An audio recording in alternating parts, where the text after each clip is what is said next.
entendu, les lectures nous parlent du mariage et je n'ai pas de commentaire à faire. Je vais bien lire ce que Jésus dit pour comprendre. Je veux rendre grâce je veux rendre grâce parce que l'évangile de ce jour me donne l'opportunité de parler, d'évoquer un élément qui me semble désormais essentiel, qui est l'évangile qui permet de bien comprendre l'ensemble du message chrétien, la suite de Jésus, la vie chrétienne. C'est l'évangile de l'enfant spirituel que vous avez entendu, donc qui est la deuxième partie de l'évangile d'aujourd'hui. Après avoir parlé du mariage, Jésus parle des enfants, et puis parle de la famille finalement. Mais en tout cas, cet évangile est capital. Thérèse de Lisieux avait compris, avait découvert, redécouvert que cet évangile était une clé pour bien vivre la vie chrétienne. En effet, pour accueillir le royaume de Dieu, ce que je pense nous désirons tous dès maintenant, eh bien, il faut être un enfant. Celui qui ne leur ressemble pas aux enfants, ne peut pas accueillir le royaume de Dieu. Cet évangile, c'est l'évangile de la fête de Thérèse de Lisieux, qu'on a fêté, je ne sais plus si c'était lundi, et aussi de la fête des Saints Anges Gardiens, le 2 octobre. C'est aussi le même évangile. Et donc il nous faut l'accueillir et comprendre ce que cela veut dire. C'est vraiment une clé. Comme dira le pape Jean-Paul II en 1880, quand il viendra à la Carmel de Lisieux, eh bien, il dit, Thérèse nous rappelle que Dieu est un Père. Voilà, tout le monde est d'accord, oui, par l'autorisation de notre Père. Mais il rajoute, et qu'il l'est vraiment. C'est-à-dire que cette relation à Dieu doit être une relation filiale, d'enfant vis-à-vis du Père du ciel. C'est parce que nous mettons dans des dispositions des enfants, je rappelle, des enfants dans leur dépendance vis-à-vis de leurs parents, dépendance radicale. Un enfant qui n'a plus d'amour de ses parents, il meurt, ou alors il faut qu'il ait des parents d'adoption. Un enfant qui n'est pas nourri, n'est pas capable de se nourrir lui-même. Un enfant qu'on ne guide pas, ne sait pas agir comme il faudrait, etc. etc.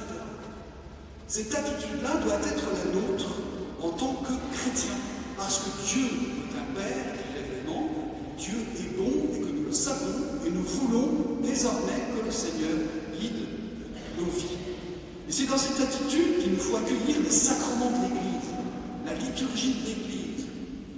C'est comme dans une attitude d'enfance spirituelle, attitude d'enfant, où on attend tout du Seigneur.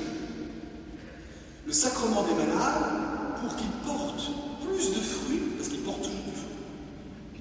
Mais les dispositions personnelles sont fondamentales, comme dans tout sacrement.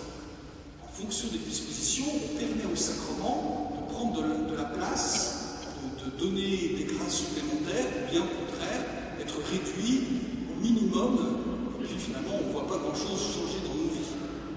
Eh bien, alors c'est valable pour le baptême, c'est valable pour tous les sacrements, à l'Eucharistie dominicale. On peut venir à la messe tous les dimanches un mécréant, simplement parce qu'on a un cœur fermé. Par contre, si on vient à la messe tous les dimanches avec un cœur ouvert d'enfant, eh bien, Dieu sait qu'on est, j'allais dire, contraint de se convertir. On est obligé, enfin, on se sent des ailes pour se convertir. On a envie de se convertir. Ça convertit notre tête et notre cœur et notre vie. Voilà. Et c'est pareil au sacrement des malades. Frères et sœurs malades, il y en a 20 parmi nous ici. Au total, sur l'ensemble de la paroisse, parce que dans toutes les messes de ce matin, on donne le sacrement des malades, il y en a une quarantaine. Frères et sœurs malades, ou bien âgés aussi, eh bien, accueillez, j'ai qu'un conseil à vous donner, accueillez le sacrement des malades avec un cœur d'enfant, en dépendant du Seigneur, en disant bon Seigneur, il faut que tu fasses ça, ça, ça, ça, ça, comme si c'était votre chef, parce que dans ce cas, vous risquez de vous tromper. Par contre, en disant Seigneur, que ta volonté soit faite. Vierge Marie montre le modèle, que ta volonté soit faite. Qu'il soit fait selon ta parole. Voilà. Le sacrement des malades est un sacrement de guérison, avec le sacrement de réconciliation aussi, je le dis en passant. Le sacrement de réconciliation, c'est pas un sacrement, on l'appelle aussi le sacrement de la pénitence, mais le but, c'est pas que c'est triste et difficile, et puis qu'on y va, c'est la vraie corvée. Alors bien sûr, c'est pas facile, je reconnais, parce que se livrer, ouvrir son cœur, dire la misère qui nous habite, c'est pas facile. Mais par contre, le sacrement des malades et de la réconciliation sont des sacrements de guérison. C'est pour ça que ce sont quand même les prêtres qui doivent le donner. Les deux sacrements sont donnés par les prêtres, parce que c'est Jésus qui veut guérir. Alors il guérit quoi? Il guérit d'abord nos cœurs blessés. Il guérit nos impatiences, il guérit notre misère humaine qui nous habite. Il peut guérir aussi physiquement. C'est la réalité. Le Seigneur l'a fait. J'ai été témoin, moi, de guérison physique. Il donne en tout cas la paix du cœur, la paix spirituelle, la paix du cœur, la paix intérieure. Il donne l'abandon. Certains qui étaient dans le combat, eh bien, là, ce coup, retrouvent la paix. Voilà. Et il donne plein de guérisons que je ne peux pas tout détailler. Parce que je veux aussi, évidemment, donc il faut l'accueillir comme des enfants avec la confiance et l'abandon pour obtenir la paix. Alors oui, c'est ça. Obtenir la paix du bébé dans les bras de son père. Quand même, c'est pas Raphaël que je dise. C'est vraiment l'enfant spirituel. La paix du bébé qui est dans les bras de son père ou de sa mère et dont le Seigneur finalement s'occupe de tout. Et notre vie, elle est bien comme ça, quand on est sur ses genoux. L'enfant spirituel, Thérèse Élisabeth de la Trinité, l'a aussi vécu. Nous avons donc les reliques aujourd'hui. Elle a aussi vécu. Elle est pratiquement contemporaine de Lisieux, de Thérèse de Lisieux. Thérèse de Lisieux. Donc, vous savez, elle est née le 18 juillet 1880, le même jour que moi. Non, moi, je suis pas né en 1880. Voilà. Le 18 juillet 1880, Thérèse de Lisieux est née en 1873. Pas beaucoup de différence. Thérèse de Lisieux va mourir à 24 ans, Élisabeth de la Trinité va mourir à 26 ans.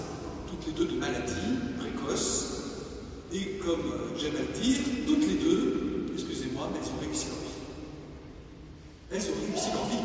C'est pas parce qu'on vit 90 ans qu'on a réussi sa vie. Elles ont réussi leur vie. La révolution du cœur a pu se faire par la grâce de Dieu. Élisabeth de la Trinité s'est laissée rejoindre vraiment par le Seigneur. Voici ce que dit saint Jean Paul II à propos d'elle. Parmi les saints de France qui ont exercé la plus grande influence sur ma vie, lui à saint Jean Paul II, Élisabeth de la Trinité est un témoin admirable de la grâce du baptême, épanouie dans un être qui accueille sans réserve. Elle nous aide à trouver à notre tour les voies de la prière et du don de nous-mêmes. Sainte Élisabeth a fait confiance comme Thérèse, confiance en Dieu. Dieu est amour et c'est pas une blague, c'est une vraie vérité. Même si on est malade, même si on souffre, Dieu est amour tout de même. Il est malgré la virulence du mal, du péché, de la maladie et de la mort. Dieu est amour. Elle entre au Carmel à 21 ans parce que sa maman ne voulait pas qu'elle entre au Carmel, si oppose. Il a fallu qu'elle attende sa majorité, à l'époque c'était 21 ans, pour pouvoir rentrer au Carmel. Parce qu'elle voulait rentrer plutôt comme Thérèse de Lisieux. Sauf que son papa, Thérèse de Lisieux, voulait bien. C'était plus les évêques, le supérieur, les évêques et même le pape qui a dit vous entrerez à 15 ans si Dieu le veut. Dieu l'a voulu, elle est rentrée à 15 ans, Thérèse de Lisieux.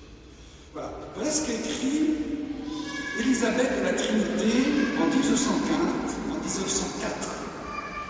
C'est-à-dire, ça fait 120 ans de cette prière. C'est la prière la plus connue d'Élisabeth de la Trinité que je vais vous lire.